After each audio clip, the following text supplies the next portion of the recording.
لیکن اللہ تعالیٰ سے جس چیز کا سوال کرنا ہے، بار بار مانگنا ہے، وہ عافیت ہے۔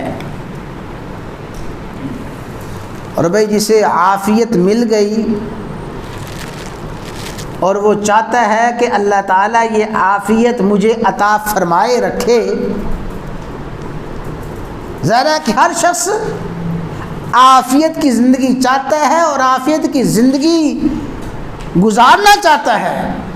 کوئی بھی صاحب شعور اور کوئی بھی عقل مند شخص آزمائش، امتحان، پریشانی، دکھ اور تکلیف کو نہیں چاہتا بلکہ عافیت کو چاہتا ہے۔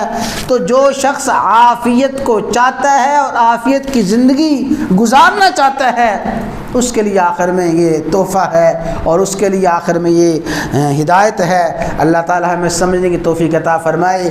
عافیت اسے ملتی رہتی ہے، عافیت اسے عطا ہوتی رہتی ہے جو عافیت کی قدر کر لیتا ہے۔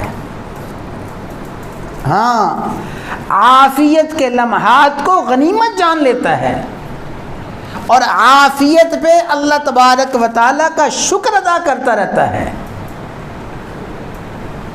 جس طرح رسول اللہ صلی اللہ علیہ وسلم نے فرمایا، من اصبح منکم، جس شخص نے اس حال میں صبح کی کہ اس کا بدن عافیت میں ہے، جس کا بدن عافیت میں صبح اٹھا، تندرست حالت میں اٹھا، سلامتی کی حالت میں اٹھا، خود اٹھ کے بستر سے اٹھا، چارپائی کو چھوڑا، اپنے جوتا پہنا، خود واش روم میں چلا گیا، اپنی ساری کی ساری حاجات کو خود پورا کر لیا اور ساری کی ساری ضروریات کو پورا کر لیا، فرمایا اسے تو ہر قسم کی نعمت عطا کر دی گئی ہے، ہر قسم کے خزانے دے دیے گئے ہیں۔ تو جو شخص عافیت کی قدر کرتا ہے، عافیت پہ اللہ تعالیٰ کا شکر ادا کرتا ہے، اللہ تعالیٰ اس کی عافیت میں اضافہ فرماتے رہتے ہیں، اس کی عافیت کو بڑھاتے رہتے ہیں۔ اور جو عافیت کی ناقدری کرتا ہے، پھر وہ وقت آتا ہے اس سے عافیت کی دولت چھین لی جاتی ہے۔ اچھی طرح حدیث یاد رکھ لیں، فرمایا اغتنم خمسا قبل خمس، جب اللہ تعالیٰ نے تمہیں 5 قسم کی عافیت عطا فرمائی ہے، اس 5 قسم کی عافیت کو، 5 قسم کے انعامات کو غنیمت جان لو، اس سے پہلے کہ یہ عافیت کے لمحات ختم ہو جائیں۔ شبابہ کا قبل حرمی کا، اللہ نے عافیت عطا فرمائی ہے جوانی کی صورت میں۔ جوانی ہے، اعضاء اور جسم قوت اور طاقت والا ہے، جوانی ہے، فرمایا جوانی کے ان لمحات کو، یہ بھی عافیت کی صورت ہے، جوانی کے ان لمحات کو غنیمت جان لو بڑھاپا آنے سے پہلے۔ تو میرے بھائیو یاد رکھ لیں، جو کچھ جوانی میں کرتے رہیں گے اور اپنے جسم کو جوانی میں جن اعمال کا عادی بنا دیں گے، اللہ تبارک و تعالیٰ بڑھاپے میں وہ اعمال کرواتے رہیں گے۔ جن عادات کا اور جن اعمال کا اپنے جسم کو جوانی میں عادی بنائیں گے، بڑھاپے میں بھی پھر اللہ تعالیٰ وہی اعمال کرواتے رہیں گے۔ بلکہ ایک حدیث میں رسول اللہ صلی اللہ علیہ وسلم نے اللہ کی رحمت یوں بیان فرمایا جو شخص صحت میں اور جوانی میں نیک اعمال کرتا تھا اور بڑھاپے کی وجہ سے، بیماری کی وجہ سے وہ نیک اعمال نہیں کر سکتا، اللہ تبارک و تعالیٰ وہ جو جوانی کے نیک اعمال ہیں بڑھاپے میں کر نہیں سکتا، اللہ اس کے کھاتے میں یہ اعمال کا ثواب لکھتے رہیں گے۔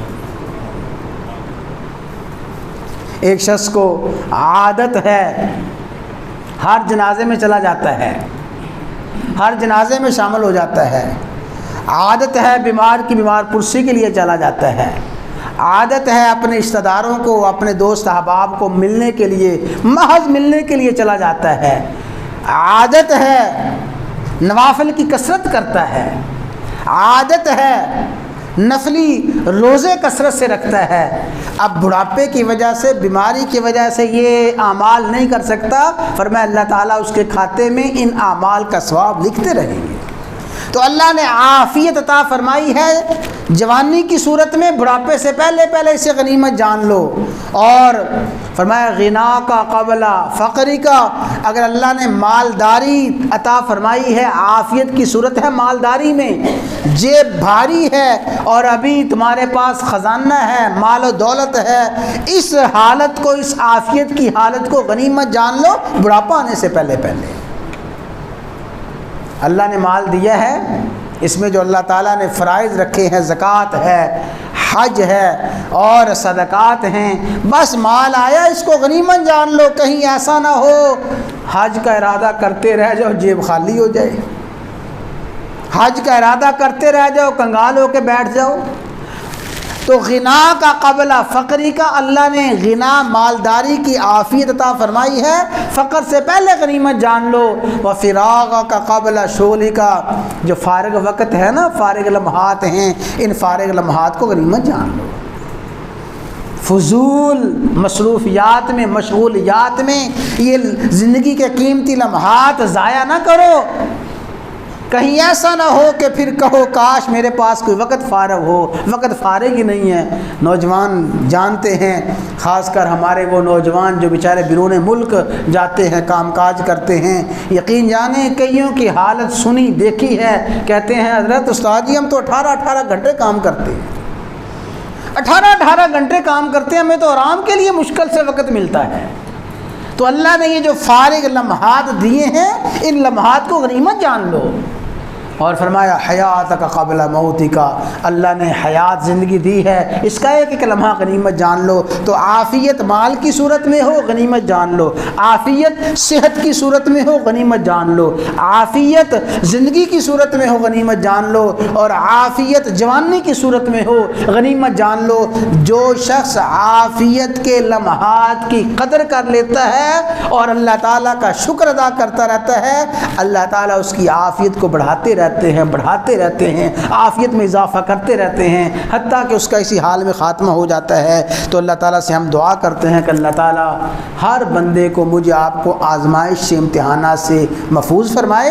اور اگر اللہ تعالیٰ کی طرف سے آزمائش امتحان آئے، اللہ اس حال میں ہمیں اپنی رضا خوشنودی نصیب فرمائے. لیکن اللہ تعالیٰ سے ہم سوال کرتے ہیں کہ یا اللہ ہم امتحان آزمائش کے قابل نہیں ہیں، کہاں ہمارا یقین ہے اور کہاں ہماری اتنی برداشت ہے ہم آزمائش کو برداشت کر سکیں. یا اللہ، اللہم انا نسألک العفو والعافیت، اللہم انا نسألک العفو والعافیت فی دیننا و دنیانا و اہلنا و اموالنا. یا اللہ ہم آپ سے عافیت مانگتے ہیں، ہمیں ہمارے مالوں میں عافیت عطا فرما دیجیے. آمین کہہ دیجیے. یا اللہ ہمیں ہمارے مالوں میں عافیت عطا فرما دیجیے، ہمارے بدنوں میں عافیت عطا فرما دیجیے. یا اللہ ہمارے اہل و عیال میں ہمیں عافیت عطا فرما دیجیے، دنیا آخرت کی عافیت یا اللہ ہم سب کو نصیب فرما دیجیے. آمین یا رب العالمین.